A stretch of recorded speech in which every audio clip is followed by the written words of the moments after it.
오늘 어버이 주일을 통하여 우리에게 허락하신 말씀은 자녀들은 부모를 향하여 라는 제목으로 은혜를 나눕니다.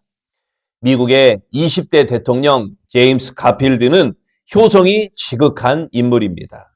초등학교 교과서에 대통령 자리에 앉은 어머니라는 제목으로 그의 일화가 소개되기도 하였습니다.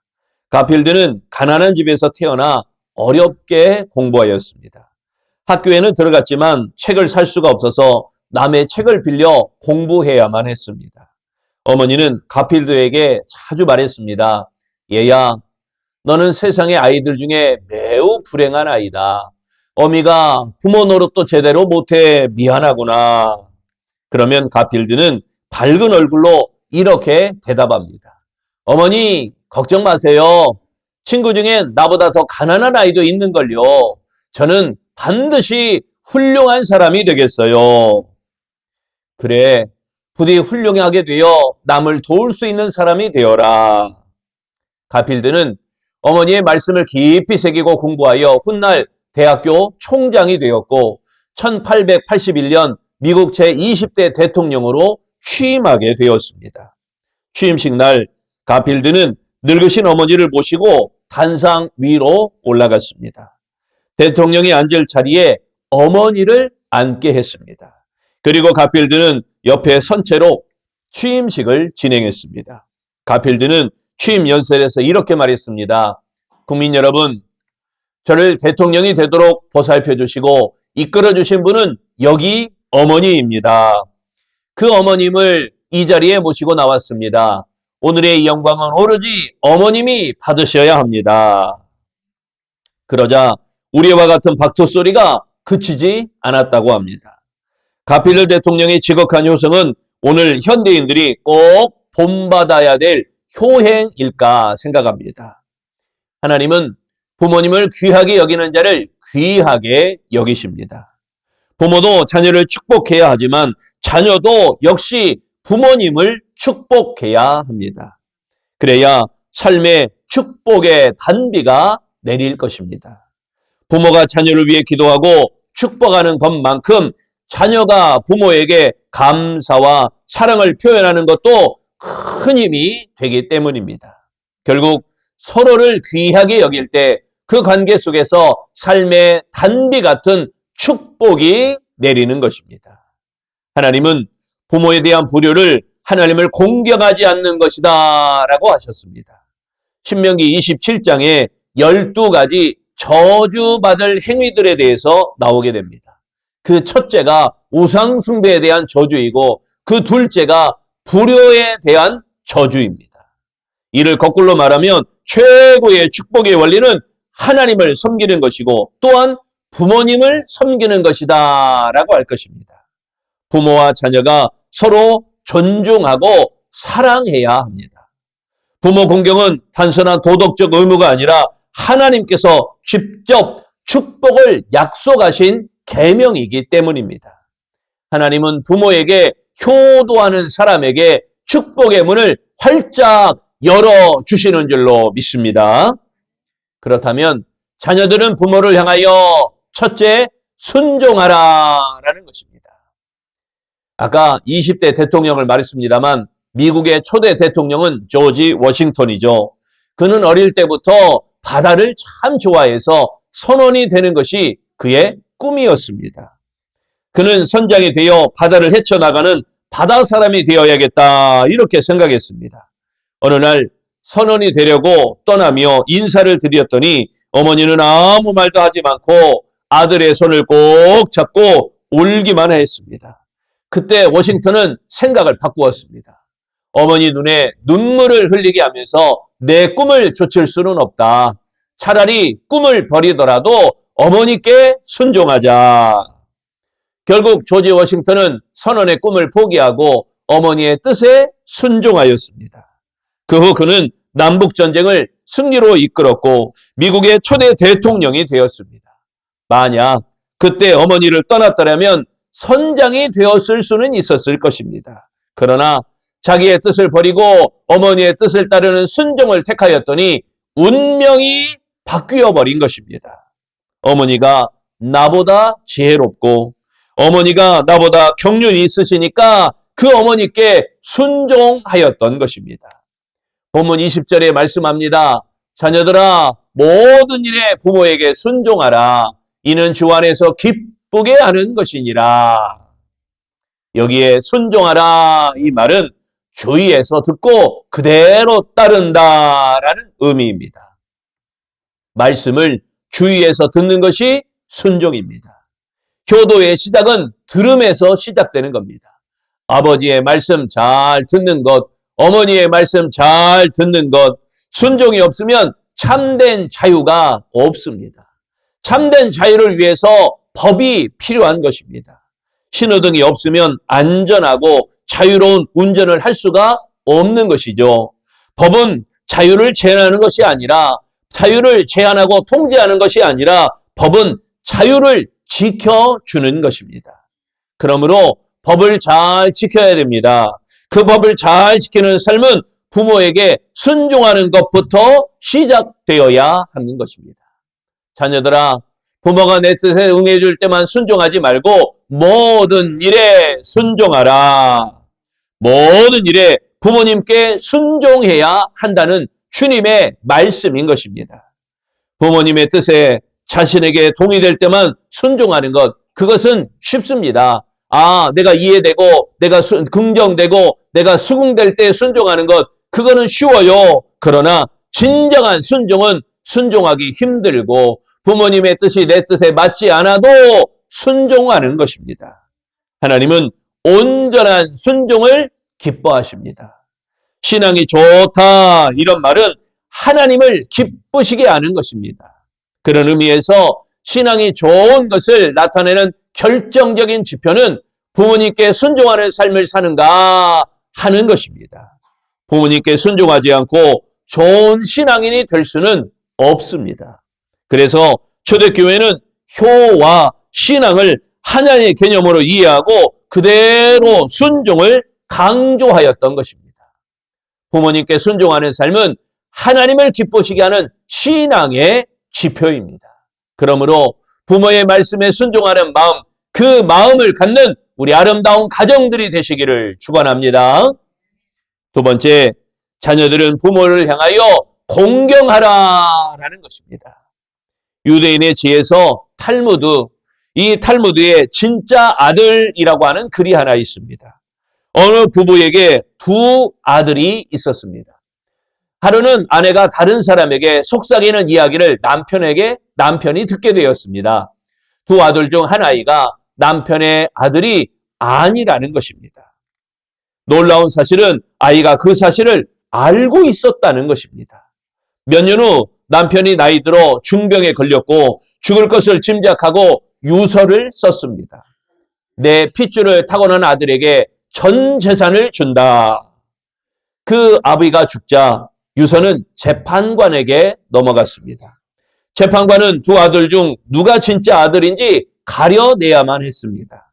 재판관은 두 아들을 아버지 무덤 앞으로 불러서 몽둥이를 하나씩 주면서 이렇게 말합니다. 자, 무덤을 힘껏 쳐라. 힘껏 친 사람을 진짜 아들로 알고 아버지의 유산을 넘겨주겠다. 그러자 한 아들이 울면서 말했습니다. 그럴 수 없습니다. 저는 도저히 못하겠습니다. 재판관은 차마 몽둥이로 내려치지 못하고 부들부들 떨고 있는 아들에게 모든 재산을 주었다고 합니다. 신명기 5장 16절 말씀, 너는 내 하나님 여호와께서 명령한 대로 내 부모를 공경하라. 그리하면 내 하나님 여호와가 내게 준 땅에서 내 생명이 길고 복을 누리리라. 여기에 공경하라 이 말씀은 인정하라라는 뜻이 담겨 있습니다. 부모가 자격을 갖추어서가 아니라 부모이기 때문에 공경하라라는 뜻인 것입니다. 유익이 되고 도움을 주어서가 아니라 부모이기 때문에 공경하라는 것입니다. 부모이기 때문에 당연히 대접하라는 겁니다. 부모이기 때문에 당연히 섬기라는 겁니다. 부모이기 때문에 당연히 존경하라는 것입니다. 공경이라는 말을 히브리어로 무겁다라는 표현을 사용합니다. 부모를 무겁게 해드리라라는 것입니다. 부모를 무겁게 해드리라. 신체의 가장 무거운 기관은 약 1.2kg를 가진 간이라고 합니다. 장기 중에 1.2kg나 되는 간이 신체 중에 가장 무겁다고 그래요. 간을 귀히 여기는 것처럼 부모를 귀히 여기며 받들라라는 것입니다. 부모님을 물질보다 더 귀히 여기는 것이 공경이고 자신의 무엇보다 부모님을 더 높이 평가하는 것이 바로 공경입니다. 부모님은 하나님의 대리자이기 때문에 최고의 가치입니다. 부모님을 공경하는 일이 곧 하나님을 공경하는 일입니다. 그러기에 인도의 유명한 성자라고 하는 썬다식은 어머니는 하나님의 신학교라고 이렇게 이야기했습니다. 이 표현은 단순한 비유가 아니라 신앙의 뿌리가 가정에서 특히 어머니의 품과 어머니의 가르침 속에서 자라난다라고 하는 깊은 통찰을 담고 있습니다. 부모 공경과 순종은 신앙의 본질입니다. 결국 가정의 곧 신앙의 출발점이라는 메시지를 주고 있는 것입니다. 부모님을 하나님의 대리자로 최고의 가치로 높여드리는 공경을 통하여 하나님을 경외하는 믿음, 이 아름다운 믿음을 보이시기를 축원합니다. 세 번째, 자녀들은 부모를 향하여 섬기라라는 것입니다. 일본에서 가장 유명한 대학이 동경대학입니다. 이 동경대학을 졸업한 학생이 대기업에 취업하기 위하여 이력서를 냈습니다. 그를 면접하던 사장이 질문을 하나 합니다.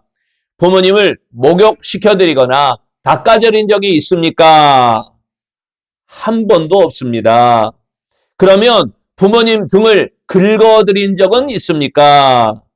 이 청년은 잠시 생각하더니 대답합니다. 초등학교에 다닐 때 등을 긁어드리면 어머니께서 용돈을 주셨습니다. 순간 청년은 효도를 못하면 입사를 못하는 것이 아닐까 걱정되었습니다. 그런데 면접이 끝나자 사장이 말을 합니다. 내일 다시 오세요. 하지만 오기 전에 부모님을 한번 닦아드렸으면 좋겠네요. 그러자 청년은 이렇게 생각합니다. 어머니는 밖에서 일하시니 발을 닦아드리는 게 좋을 것이다. 그리고 집에 돌아온 어머니에게 발을 씻겨드려야겠다라고 하자 어머니는 한사코 발 내밀기를 원치 않으셨습니다. 그래서 청년은 어머니를 닦아드리게 하는 이유를 낱낱이 말씀드렸습니다. 그러자 어머니는 아들을 위해서 두말 없이 대야에다가 발을 담갔습니다. 청년은 오른손으로 어머니의 발등을 잡았는데 앙상한 발등이 나무 껍질처럼 보였습니다. 발바닥에 손이 닿는 순간 숨이 멎는 것 같았습니다. 어머니의 발바닥이 시멘트처럼 딱딱하게 굳어 있었기 때문이었습니다. 굳은 살로 덮인 발을 아무르게 만져보았지만 감각도 없었습니다. 그러자 청년의 손이 떨렸습니다. 터져나오는 울음을 참으려고 고개를 숙이며 이를 악물었습니다. 하지만 어깨가 들썩이는 것을 어찌할 수가 없었습니다. 그 순간 어깨에 닿는 어머니의 손길이 느껴졌습니다. 청년은 어머니의 발을 끌어안고 울기 시작했습니다. 다음날 청년은 사장에게 이렇게 대답했습니다. 어머니가 저 때문에 얼마나 고생하는지 이제야 알았습니다. 사장님이 아니었다면 평생 어머니의 발을 만질 생각을 하지 못했을 것입니다. 이제부터 어머니를 잘 모실 것입니다. 그러자 사장은 미소를 지으며 말합니다. 잘 준비해서 입사하시기를 바랍니다. 사장의 명령을 따라 어머니를 섬겨도 취직이 되어지는데 하물며 효도하라는 하나님의 명령을 따름에 축복이 있다는 것은 당연한 줄로 믿습니다. 성경적 관점에서 부모를 공경하는 것은 하나님의 명령이며 반드시 그에 따른 축복이 있는 것입니다. 창세기 47장 12절 말씀, 또 그의 아버지와 그의 형들과 그의 아버지의 온 집에 그 식구를 따라 먹을 것을 주어 봉양하였더라. 애굽의 총리가 된 요셉이 늙은 아버지 야곱을 비롯하여 그의 형제들 모든 식구들에게 필요한 양식을 충분히 공급했다라는 것입니다. 분하고 억울하고 서러웠던 일들을 생각하면 그의 형제들을 모른 척해도 그만입니다. 그러나 요셉은 아버지와 형제들을 극진히 섬기며 대접했습니다. 부모님의 마음을 알아야 잘 섬길 수가 있는 것입니다. 어버이의 마음을 가장 잘 표현한 말이 하나 있습니다. 내가 바라는 것은 아니지만 그러는 것은 아니다. 내가 바라는 것은 아니지만 그러는 것은 아니다. 섬기는 부모님이 계셔서 자녀가 되신 분들은 부디 부모의 마음을 잘 헤아릴 수 있어야 합니다. 그리하여 부모님을 잘 섬기는 우리 아름다운 자녀들이 되어지시기를 축원합니다. 중국인들이 가장 싫어하는 동물이 올빼미라고 합니다. 왜냐하면 올빼미가 제 어미의 젖을 먹고 자라는데 성장하면 그 어미를 잡아먹는 불효조이기 때문입니다. 그래서 올빼미를 보기만 하며 모조리 잡아 죽이는 것이 중국 사람들의 특징이라고 합니다. 그리고 그것으로도 부족하여 올빼미 사체를 많은 사람 앞에 전시한다고 합니다. 그래서 극악 무도한 죄를 범한 사람은 죽여서 머리를 만인 앞에 전시하는 형별 효수라고 하죠. 머리를 싹둑 해가지고는 그 머리를 댕강댕강 달아놔요. 이걸 효수라고 합니다. 즉 올빼미 머리라고 했다는 것입니다. 여러분, 사랑하는 성도 여러분, 심은 대로 거둡니다. 내가 효도하면 나의 자녀들도 효도합니다. 반면에 불효자의 자녀는 반드시 불효자가 되어집니다. 불효하는 가정에는 절대로 진정한 축복이란 있을 수가 없습니다. 효도하는 만큼 축복받게 되어집니다. 효도하는 만큼 효의 가정이 되어집니다. 그러므로 부디 부모님께 순종하시기를 바랍니다. 부모님을 공경하시기를 바랍니다. 부모님을 잘 섬기시기를 바랍니다. 그리하여 하늘의 신령한 복과 땅의 기름진 복을 받는 아름다운 자녀들, 아름다운 성도들, 아름다운 가정들이 되어지시기를 축원합니다. 기도하겠습니다. 참 좋으신 하나님, 하나님의 허락하신 말씀 가운데 큰 은혜가 임한 줄로 믿습니다. 그 은혜를 힘입어 믿음으로 나아가 우리의 삶이 하나님 앞에 복된 삶이 되기를 소망하오니 주님, 우리가 더욱 하나님께 순종하는 자가 되게 하여 주옵소서. 자녀들아 모든 일에 부모에게 순종하라. 이는 주 안에서 기쁘게 하는 것이니라. 이 말씀 붙잡고 우리가 순종하며 나아가기를 소망합니다. 주님, 부모님을 더욱 공경하는 자가 되기를 소망합니다. 먼저 공경을 보이며 우리 자녀들이 공경을 따라하는 자가 되게 하시고 부모님을 잘 섬기며 우리 자녀들이 부모를 잘 섬기는 효의 가정들, 대를 이어 효를 감당하는 복된 가정들이 되어지도록 축복하여 주옵소서. 그로 말미암아 하늘의 신령한 복이 임하는 가정, 그로 말미암아 땅에 기름진 복을 얻는 복된 가정, 하나님의 축복이 약속된 가정, 하나님의 축복이 약속된 자녀들이 다 되어지도록 축복하여 주옵소서. 아름다운 효의 가정들이 되어지기를 예수님 이름으로 기도합니다. 아멘.